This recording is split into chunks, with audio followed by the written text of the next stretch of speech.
With amazing results in this year's Civil Services examination, Study IQ has once again proved that quality can be provided along with affordability.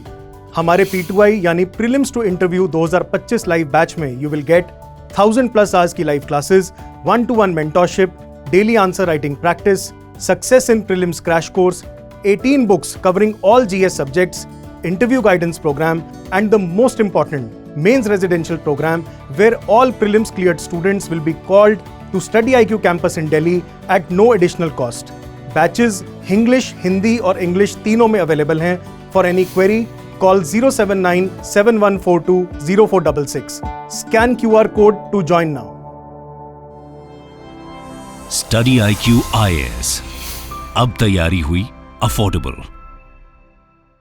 Hello everyone. So this is Thakur Anjali Ajay here. और मैंने इस बार UPSC CSE 2023 में AIR 43 rank हासिल की है। तो मैं आज बात करने वाली हूँ आंसर राइटिंग की। और आंसर राइटिंग जो है वो आपके मार्कशीट का मेन हिस्सा होता है, क्योंकि 3 स्टेजेस हैं, प्रीलिम्स, मेंस और इंटरव्यू, जिसमें से प्री में रिजेक्शन रेट काफ़ी हाई है, थोड़ा अनप्रेडिक्टेबिलिटी हो जाता है, पेपर चेंज हो रहा है। बट मेंस जो है वो काफ़ी हद तक आप उसको अपने हिसाब से प्रैक्टिस करके अच्छा बना सकते हो।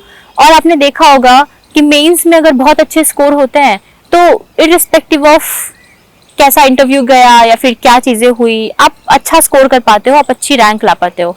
तो मुझे लगता है कि मेंस बहुत ही इंपॉर्टेंट है। तो जैसे मेरे मार्क्स थे 760 780 इन प्रीवियस 2 अटेम्प्ट्स 21 22 में, एंड 23 में इस वाले सिलेक्शन में मेरे मार्क्स 845 हैं। तो आप देख सकते हो कि ये डिफरेंस जो है इसी की वजह से मेरा सिलेक्शन इतने अच्छे रैंक से हुआ, और मेंस की वजह से ही मेरा ये रैंक आया है और मुझे मेरे पसंद की सर्विस मिल पाएगी।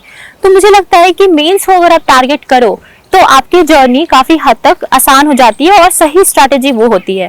तो आज हम बात करते हैं आंसर राइटिंग की, क्योंकि मेंस का सबसे इम्पॉर्टेंट हिस्सा है आंसर राइटिंग।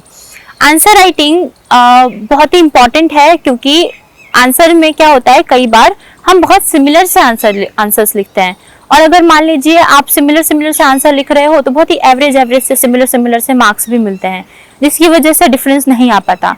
तो कैसे चीज़ों को इम्प्रूव करें, कैसे अपने आंसर्स को थोड़ा सा डिफरेंट बनाएं, ये चीज़ें हम बात करेंगे। सो बिगिनर्स के लिए आंसर राइटिंग कैसे स्टार्ट करनी चाहिए, मैं इसकी बात करूंगी।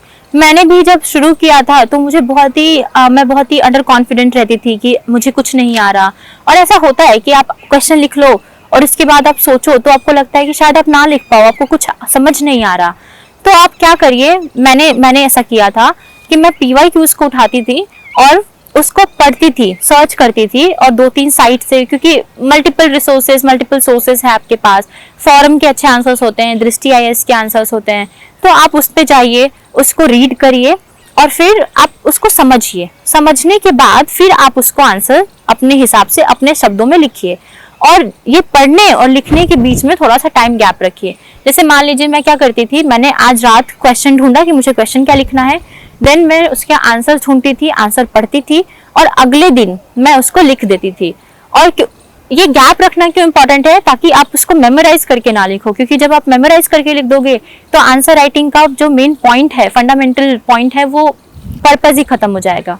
तो मेरे हिसाब से आपको याद नहीं करना चाहिए, but yes, to motivate yourself to start with, of course you can read, आप रीड करके लिखिए, ताकि क्या होगा, 1 महीने में आपको बहुत चीज़ें समझ में आ जाएगी कि कैसे डायमेंशन तोड़ते हैं, कैसे इंट्रोडक्शन लिखना होता है, कैसे कंक्लूजन लिखना होता है, इंट्रोडक्शन कंक्लूजन के मल्टीपल वेज है, वो आपको समझ में आ जाएगा।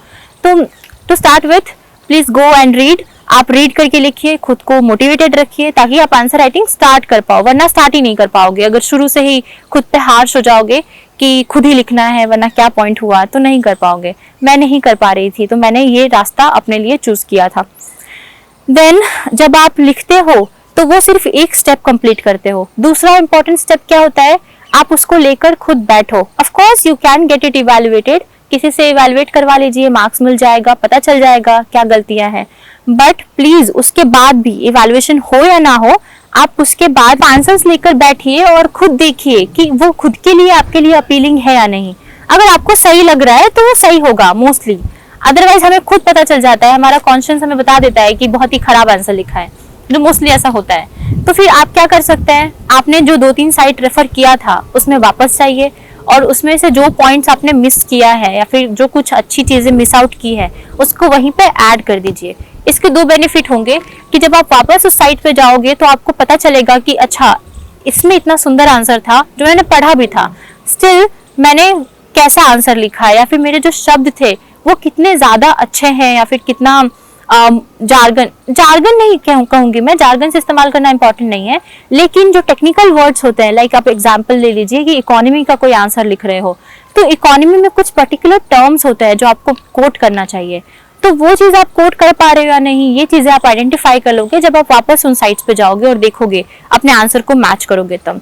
दूसरा फायदा ये होगा कि PYQ के आपके पास बंडल्स रेडी हो जाएंगे और आपको कभी PYQ सॉल्व पे जाने की जरूरत नहीं पड़ेगी कि कोई पर्टिकुलर बुक या फिर कुछ ढूंढने की जरूरत नहीं पड़ेगी। आप एग्जाम के टाइम पे जब आप मेंस प्रिपेयर कर रहे होंगे तब आप क्या करेंगे, अपने उन लिखे हुए आंसर्स को रेफर करोगे जिसमें एकदम रिच है वो कंटेंट से, आपने जो सोचा है वो तो है ही, बट उसके अलावा आपने ढूंढ के उसमें पॉइंट्स ऐड किए हुए हैं, तो वो पॉइंट्स डायरेक्टली हेल्प करता है। जैसे मैं एग्जांपल देना चाहूंगी कि इंटीग्रेटेड फार्मिंग सिस्टम 2019 में पूछा हुआ था और वही क्वेश्चन 2022 में रिपीट हुआ, तो मैंने इसको लिखा हुआ था अपने प्रिपरेशन के दौरान और मैंने जो पॉइंट्स लिखे थे, जो चीजें रिलेट की थी और ढूंढ के उसमें एक्स्ट्रा चीजें ऐड की थी, वो मैंने तुरंत जाके एग्जाम में लिखा था क्योंकि मैं रिवाइज करके गई थी। और ऐसे क्वेश्चंस जो आपके फेवर में आ जाते हैं आपको बहुत कॉन्फिडेंस देते हैं और वो कॉन्फिडेंस या फिर जो आप टाइम सेव करते हो वहां पे वो आप दूसरे क्वेश्चन पे इस्तेमाल कर पाते हो। तो इस तरीके से ये हेल्प करता है। PYQs रिपीट होते हैं तो ऑलवेज राइट PYQ, क्यों आपको दूसरे क्वेश्चंस लिखने हैं, तो आप क्या करिए PYQ को पहले लिखिए उसके बाद ही दूसरे क्वेश्चंस पे जाइए। देन अगर मैं अपनी बात करूं कि मेरे मार्क्स में इंप्रूवमेंट्स कैसे आए, तो हमेशा जैसा कि मैंने पहले ही कहा कि जो हमारे आंसर्स होते हैं वो ओवरऑल मोर और लेस सिमिलर से होते हैं, तो there are some you have to add a pinch of salt और स्पाइसेस इन योर आंसर ताकि वो थोड़ा सा अलग हो जाए। अब वो पिंच ऑफ सॉल्ट और स्पाइसेस क्या है, आपके एक्स्ट्रा फैक्ट्स, एक्स्ट्रा एफर्ट्स। तो एक्स्ट्रा फैक्ट आप कहाँ से लोगे, न्यूज़पेपर से। मैं कुछ चीजें करती थी, फैक्ट लिखना, चार्ट्स बनाना। चार्ट जो होते थे मेरे बहुत सिंपल होते थे। एग्जाम्पल के तौर पे NFHS का डेटा था कि स्टंटिंग इतनी % है, वेस्टिंग इतने % है, अंडर न्यूट्रिशन इतना % है। तो इन डेटा को जब भी मैं माल न्यूट्रिशन वाला आंसर लिखती थी तो मैं इसको कोट करती थी। तो आप या तो दो तरीके, या तो आप सिंपली लिख लो कि NFHS के हिसाब से ये चीजें हैं। मैं क्या करती थी, एक बार डायग्राम बना देती थी कि ओके 7% ये है, 35%, 19%, ऐसे बार डायग्राम से मैं दिखा देती थी कि यहाँ पे मैंने लिख दिया this is stunting, wasting, under nutrition और ऊपर % बार डायग्राम। तो मैं ये चीजें करती थी। पाई चार्ट बना सकते हो आप कि आपने कुछ % कुछ हिस्से काट के वहां पे दे दिए कि ये है, ये है। देन मैप्स बनाइए, जहां भी लगे आपको इंडिया का मैप बनाइए। इंडिया के मैप को अच्छे से प्रैक्टिस कर लीजिए कि 10 सेकंड में आप मैप को बना लो, वहां पे कुछ चीजें लिख लो और उसको बना के उसमें चीजें आपको नोटिफाई भी करनी है, वरना वो मैप कोई काम का नहीं रह जाएगा। तो एग्जाम्पल के तौर पे जब GS 1 का क्वेश्चन था एक कि geographical significance of ancient history, तो एंशिएंट हिस्ट्री के बारे में लिखना तो था, बट मैंने फिर वो मैप भी बनाया था जहां से सिल्क रूट को दिखाया था, पोर्ट्स दिखाए थे कि लोथल है और फिर मुजीरी पोर्ट है। तो ऐसी चीजें क्या है आपके आंसर को अच्छा बना देगी। GS 3 में एक क्वेश्चन था कि इकोनॉमिक क्राइम्स या मल्टीपल क्राइम्स अक्रॉस कोस्ट जो होते हैं वो बताना था, सिक्योरिटी का क्वेश्चन।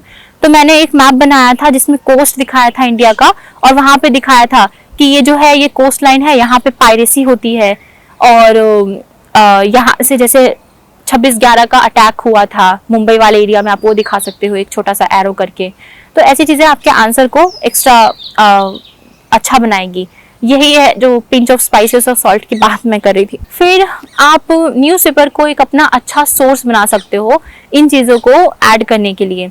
जब मेंस की प्रिपरेशन में कर रही थी तो मैं न्यूज़पेपर पढ़ती थी और पेपर से मैं क्या करती थी, मैंने एक एक्स्ट्रा शीट बना रखा था, एक एक्स्ट्रा नोट पैड बना रखा था जिसमें मैं चीज़ें ऐड करती थी, एग्जाम्पल्स लिखती थी पेपर से। और फेमस पर्सनालिटीज, अगर मान लीजिए कोई मिनिस्टर है, ऑनरेबल प्राइम मिनिस्टर है, फाइनेंस मिनिस्टर है, फॉरेन मिनिस्टर है, उन्होंने कोई स्टेटमेंट दिया है कुछ करंट इवेंट को लेकर, तो आप उसमें वो लिख सकते हो। जो मैं कोट करती थी एग्जाम हॉल में भी।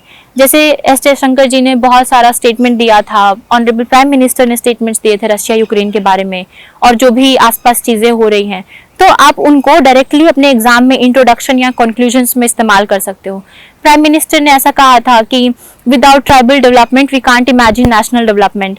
तो बहुत ही अच्छा लगा था मुझे, और क्योंकि मुझे पता है ट्राइबल्स जो है वो सोशियोलॉजी में भी एक पार्ट है, GS1 में भी है, GS2 में भी है, तो आप ऐसे स्टेटमेंट्स को कहीं भी इस्तेमाल कर पाओगे, और बहुत जनरल सा स्टेटमेंट है। लेकिन अगर आप ऑनरेबल प्राइम मिनिस्टर के नाम पे वो स्टेटमेंट लिखोगे, तो उस स्टेटमेंट को आप बहुत ही ज्यादा सब्सटैंशिएट करके लिख रहे हो, उसमें एक वेट पुट कर रहे हो। सो मैं यही कहूंगी कि ऐसी चीजें आपके आंसर्स को अलग बनाएगी। थोड़ा सा एफर्ट एक्स्ट्रा डाल के आप थोड़े थोड़े एक्स्ट्रा मार्क्स फेच कर पाओगे, और क्यूमुलेटिवली आपका मार्क्स बहुत ही ज्यादा एनहांस हो जाएगा। हमने ये सारी बात कर ली, न्यूज़पेपर का सिग्निफिकेंस बात कर लिया मेंस में। अब मैं पर्टिकुलर पेपर्स में बात करना पसंद करूंगी। जैसे मेरे GS2 और GS4 में अच्छे मार्क्स है। GS2 में इट्स 121 एंड GS4 में 132। तो पहले ऐसे नहीं थे। GS2 में 109 आए थे मेरे लास्ट अटेम्प्ट में, और GS4 में इट वाज 107। तो ये जो जंप है या ये जो एक्स्ट्रा मार्क्स है, वो भी कुछ ऐसे एक्स्ट्रा चीजों की वजह से है।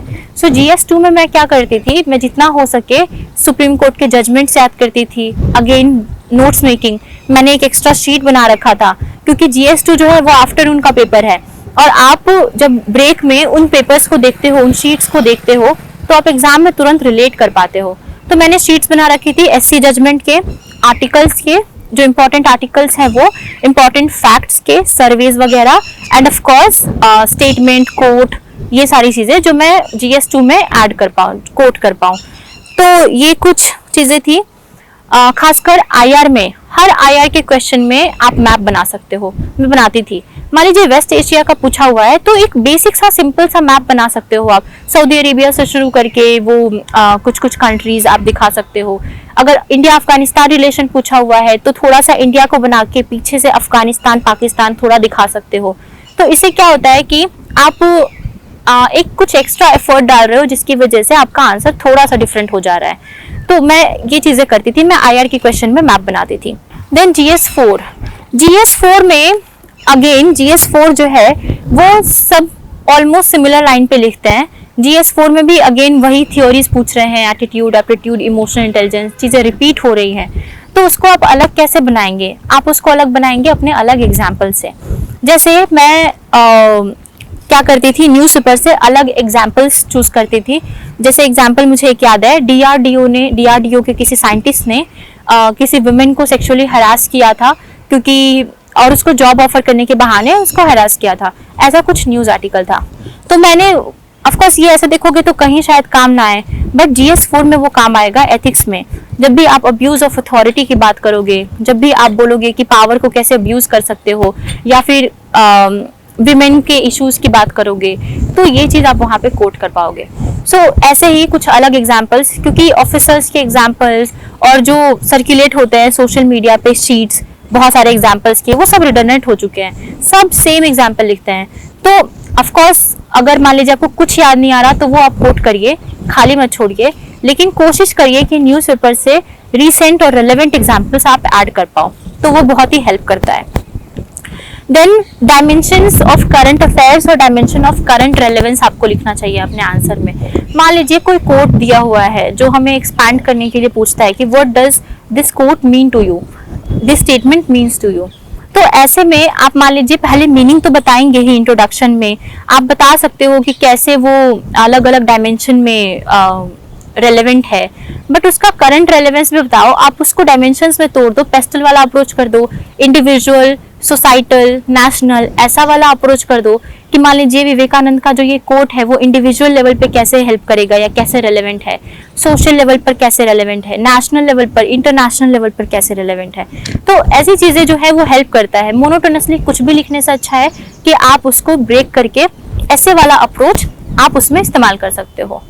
देन कभी भी आप जब आर्ग्यूमेंट देते हो, जब आप आंसर लिखते हो, तो सिर्फ एग्जाम्पल से अपने पेजेस मत भरिए। मैं पहले 2 अटेम्प्ट में ऐसा करती थी कि वहाँ पे टाइम की कमी होती है, जनरली हम क्या करते हैं, कुछ भी एग्जाम्पल आता है तो हम लिख देते हैं और उसको इलाबोरेट करके पेजेस भर देते हैं। तो आपको क्या करना है, पहले आर्ग्यूमेंट देना है एंड देन एग्जाम्पल से उसको सब्सटैंशिएट करना है। आप जो भी एग्जाम्पल सोच रहे हो, कई बार मैं रिवर्स जाती थी, मेरे दिमाग में अगर बुद्धा का एग्जाम्पल है तो मैं उसके हिसाब से अपना आर्ग्यूमेंट बिल्ड करती थी और फिर बुद्धा का एग्जाम्पल लिख देती थी। तो आप ऐसा कर सकते हो, आर्ग्यूमेंट से एग्जाम्पल सोचो, अदरवाइज एग्जाम्पल से आर्ग्यूमेंट सोचो। मैं दूसरा वाला ज्यादा प्रेफर करती थी, मैं एग्जाम्पल से आर्ग्यूमेंट सोचना मेरे लिए बहुत आसान हो जाता था, आर्ग्यूमेंट बनाना। तो ऐसा करना चाहिए आपको, और इसमें क्या होता है कि आप अच्छे से आर्ग्यूमेंट बिल्ड कर पाओगे, एकदम relevant example to the point आप लिख पाओगे, जो बहुत ही अच्छा बनाएगा आपके आंसर को। देन हम जानते हैं एथिक्स में दो पार्ट होता है, केस स्टडी वाला एंड थ्योरी वाला। तो हम हमेशा क्या करते हैं, ज्यादा मार्क्स कैरी केस स्टडी करता है, तो केस स्टडी को ज्यादा टाइम, ज्यादा एफर्ट देते हैं, और फिर थ्योरी जो है वो कहीं ना कहीं कॉम्प्रोमाइज हो जाती है। तो मैं आपको रिक्वेस्ट करूंगी कि प्लीज केस स्टडी के अलावा थ्योरी पर भी आपको इक्वली ध्यान देना है, तभी आप अच्छे मार्क्स स्कोर कर पाओगे। वरना केस स्टडी मान लो कितना भी अच्छा लिख दो, एक पॉइंट के बाद तो आपको ज्यादा मार्क्स मिलेगा नहीं। अगर वही टाइम आप थ्योरी में इन्वेस्ट कर दोगे तो आपके मार्क्स काफी इंप्रूव हो जाएंगे। सो थ्योरी को अगर आप इक्वल टाइम देते हो तो आपके मार्क्स एनहांस हो सकते हैं, जो मैंने पर्सनली फील किया हुआ है। सो थ्योरी को उतना ही टाइम और एफर्ट दीजिए। And then comes brainstorming. जब मैं प्रिपेयर कर रही थी मेंस के टाइम पर, तो मैं एवरी ऑल्टरनेट डे 1-2 क्वेश्चन लेकर बैठती थी, ब्रेनस्टॉर्म करती थी, स्क्रिबल करती थी, वहाँ पे एग्जाम्पल्स लिखती थी। मैंने एक टेलीग्राम चैनल था mains answer writing, daily answer writing ethics के लिए, वो ज्वाइन कर लिया था। वहाँ पे क्वेश्चंस पोस्ट होते थे, तो उन क्वेश्चन को मैं ब्रेनस्टॉर्म करती थी, और कुछ लोग आंसर्स भी पोस्ट करते थे जिसमें कुछ बेस्ट आंसर्स पिन करके रखा जाता था। तो वो बेस्ट आंसर्स को मैं रेफर करती थी, उसमें से जो मुझे अच्छा लगता था, रेलेवेंट लगता था, वो मैं अपने नोट्स में भी ऐड कर देती थी। तो ऐसा करके वो जो 3 महीने का प्रिपरेशन होता है प्री और मेंस के बीच में, मैंने बहुत सारे क्वेश्चंस ब्रेनस्टॉर्म कर लिए थे और बहुत सारी चीजें लिख ली थी। सो एग्जाम हॉल में जाने से पहले मैंने वो चीजें रिवाइज की, क्योंकि ये पेपर जो है एथिक्स का वो आफ्टरनून में होता है, और वहां पे जाने से पहले मैंने वो चीजें रिवाइज करके गई थी, और डायरेक्टली बहुत सारी चीजें मैंने वहां पे रिलेट की थी। सारे एग्जाम्पल्स, कोट्स और जो भी थिंकर्स या फिर कुछ नाम ऐसे हैं जो पर्सनालिटी के नेम्स है, मैंने वहां पे डायरेक्टली रिलेट करके लिख दिया था। तो ये चीजें बहुत ही हेल्प करती हैं। आंसर राइटिंग में ये जो है सबसे इम्पोर्टेंट था। देन एक छोटा सा चेंज मैंने और किया था कि मैंने पेन बदल लिया था। आप जेल पेन के साथ जा सकते हो, क्योंकि जेल पेन जो है वो थोड़ा सा ज्यादा अच्छा दिखता है, और उससे आप स्पेस को फिल करने में ज्यादा आसानी होती है बॉल पेन के मुकाबले। बट पेन का इतना रोल नहीं होता। ऑफ कोर्स आपके कंटेंट, आपकी हैंडराइटिंग, ये सब ज्यादा मैटर करती है कि आप नीट एंड क्लीन लिख रहे हो या नहीं। बट मेरे केस में सब था। फिर मैंने 3rd अटेम्प्ट में पेन भी चेंज कर ली। मैंने यूज की थी पेंटल पेन आती है, जो मैंने रिफिल के हुई यूज किया था उस पर थ्रेड लगा के, क्योंकि वो पेन बहुत ही मोटी होती है, होल्ड करने में मैं नहीं कर पाती थी, और मेरे हाथ बहुत ही स्वेट करते थे, तो मैंने थ्रेड लगा दिया था उस पर, धागा बांध के, फिर उसके बाद मैं उससे लिखती थी। तो ये बस एक छोटा सा चेंज है जो शायद आपको हेल्प करे, क्योंकि जब पेन चेंज करना था तो मैंने भी बहुत वीडियोस देखी थी और गाइडेंस लिया था, लोगों से पूछा था कि कौन कौन से पेन का ऑप्शन अवेलेबल है। पायलट वगैरह मुझे सूट नहीं किया, मुझे पेंटल सबसे ज़्यादा अच्छा लगा था, और मैंने उससे ही अपना मेंस दिया है।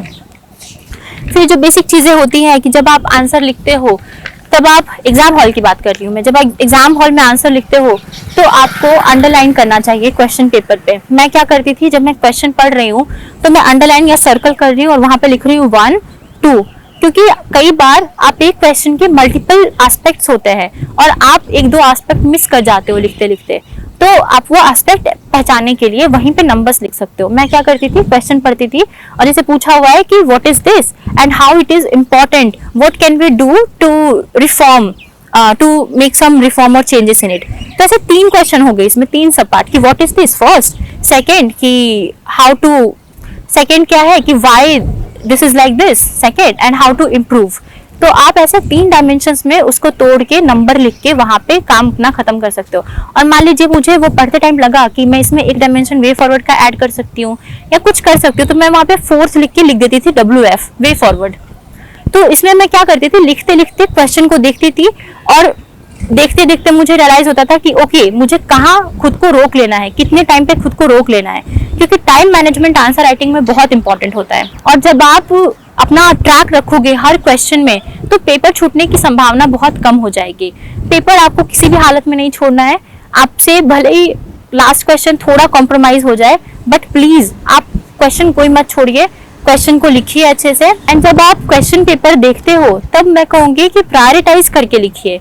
जैसे मैं लिखती थी 11 to 20, जो भी 15 मार्कर है वो पहले लिख देती थी, एंड देन 10 मार्कर पे जाती थी। तो 10 मार्कर में मैं प्रायोरिटाइज करके लिखती थी। जैसे ऊपर से थोड़ा बहुत देख लेती थी मैं, तो उसमें मान लीजिए कोई कुछ ऐसे क्वेश्चन है जो बिल्कुल ही नहीं आते, या फिर आपको उसमें बीटिंग अराउंड द बुश जैसी बात है वो करना पड़ेगा।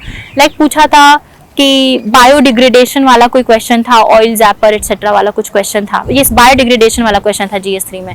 मुझे उसमें ज्यादा कंटेंट आता नहीं था, तो मैंने उस क्वेश्चन को लास्ट के लिए रखा था। सो ऐसे एक दो क्वेश्चन जो आपको बिल्कुल आप क्लूलेस हो उसको बाद में रखो, क्योंकि बाद में अगर आप अच्छे क्वेश्चन रखोगे तो हो सकता है कि आप रिस्क ले रहे हो, वो अच्छा क्वेश्चन जो आपको आता है वो आपसे छूट जाए और आपके 1-2 मार्क्स कॉम्प्रोमाइज हो जाए। तो ये कुछ चीजें हैं जो मैंने ओवर द टाइम 3 अटेम्प्ट में मैंने सीखा है। फॉर्चुनेटली मेरे तीनों मेंस क्लियर हुए, बट शुरू के 2 अटेम्प्ट में थोड़े कम मार्क्स हुए थे, और इस बार इन चीज़ों को ध्यान में रखते हुए जब मैंने प्रैक्टिस की तब मेरे अच्छे मार्क्स आए थे। तो next point is test series, कि आप टेस्ट सीरीज में क्या कर सकते हो, कौन कौन से टेस्ट सीरीज ले सकते हो। तो टेस्ट सीरीज जो है वो अगेन रिवर्स इंजीनियरिंग में इस्तेमाल होता है, आपको हेल्प करेगा। तो टेस्ट सीरीज में कुछ टेस्ट सीरीज जैसे कि फॉरम IAS की टेस्ट सीरीज अच्छी है, विजन का अभ्यास अच्छा है।